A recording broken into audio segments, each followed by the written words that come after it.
Welcome back to Man the Helm. Today we're going to break into the world of Legato.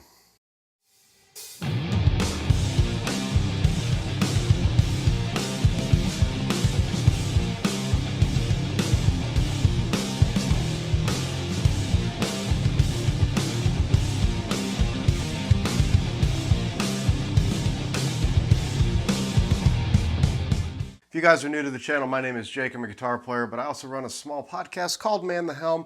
Talk about gear, life, liberty, and the pursuit of happiness. No, not really. But anyway, it's a cool podcast. Check it out. It's streaming wherever you get your podcast. But today we're going to break into the world of Legato. Legato is one of those things that I've always enjoyed playing. It's real silky smooth. Once you start to get it down, it makes you sound a lot cooler than you actually are. I need all the help I can get in that department.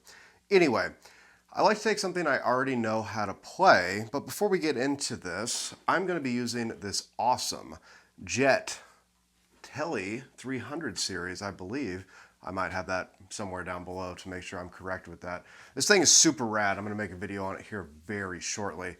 But that'll be going into my pedal board, mostly be using stuff like the Bell, Gearbox, Metaverse, stuff like that. And that'll be going in the Black Star. That'll be going into my DAW. And yeah, that's the tone you're going to get.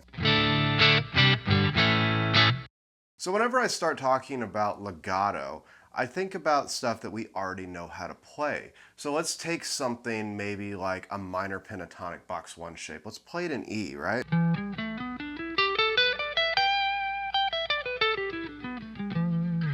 Now, you notice how I alternate picked all of that. Now, what we don't want to do in legato is we don't want to alternate pick. We're going to use a lot of hammer-ons and pull-offs. So an easy way to kind of break into this world is to take that same thing for that minor pentatonic and pick the first note and hammer on the second one. So if we were to look at that box 1 minor pentatonic in E, it would look something like this.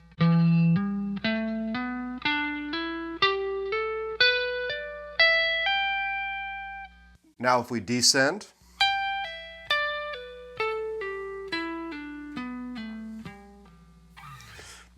hammering on, pulling off, that is the basic concept. It's an easy way to kind of break your way into that legato style playing. Let's throw some overdrive on. Same thing now.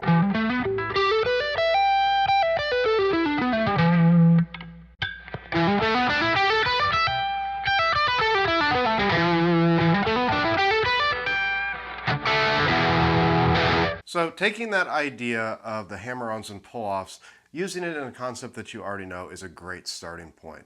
But I want to give you some other 2-note ideas that you can utilize, or I guess 2-note patterns you can utilize. If we take something like a bar chord, and let's keep it in the key of E, play that E minor. Now we can take a similar shape idea from like our minor pentatonic box 1 and apply it to this.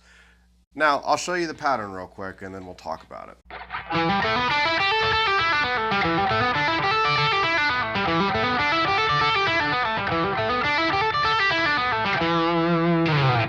So what's happening here, we're taking the notes of that E minor bar chord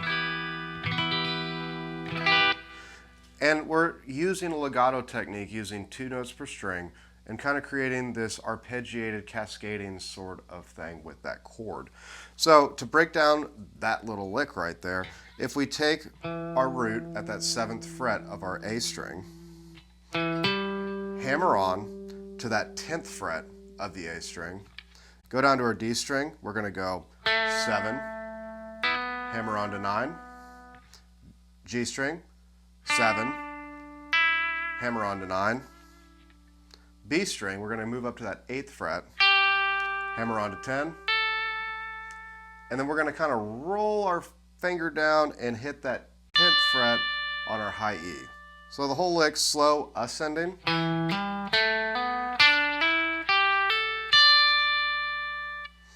If we wanted to descend at that point, same thing, just in reverse order. 10th fret on high E, roll that finger up to that 10th fret on your B, pull off to that 8, pick that 9 on our G string, pull off to 7, pick 9 on D, pull off 7, pick 10 on your A, pull off to 7. So you start to kind of get that motion down.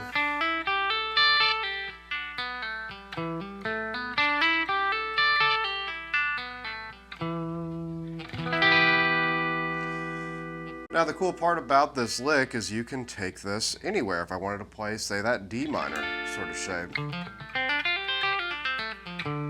Or maybe a C minor sort of shape. The pattern is going to stay the same regardless of what note you start on that A string. So that's kind of more of the minor sort of side of things. Let's talk about doing some major stuff. And we can start to incorporate these two into coming up with some really cool ideas. So same thing as the minor bar chord, I'm going to show you the major idea for these.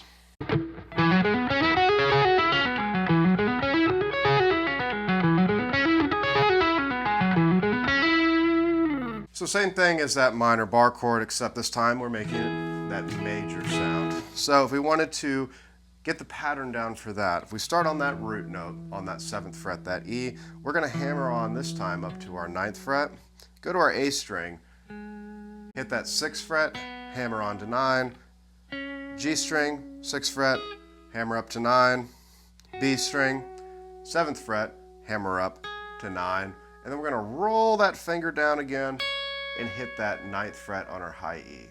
Same thing, just in reverse order to descend. So 9th fret on our high E, roll that finger up, 9th fret on our B, pull off to that 7, 9th fret on G, pull off to 6, 9th fret on D, pull off to 6, 9th fret on our A, pull off back to our root at that 7th fret.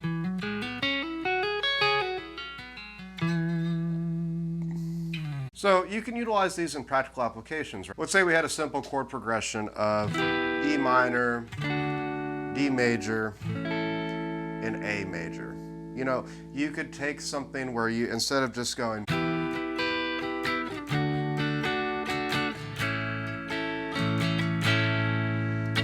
we could take that same idea we just learned and apply it to those chords. So that E minor, D major, A major, and so on and so forth. The possibilities are kind of endless with this. You have those two basic shapes that you can utilize, and you can kind of create some really cool things out of those shapes. Some really awesome cascading, following chord progressions, playing through chords. You can utilize this for a lot of different things, and it's a really good starting point to break into that legato. So, hope you guys enjoyed the video. If you like this sort of content, please consider subscribing, liking, commenting down below. And if you didn't like this video, go ahead and dislike it too. It's completely fine. And let me know in the comments what I screwed up on. Greatly appreciate it. But we'll check you guys on the next video.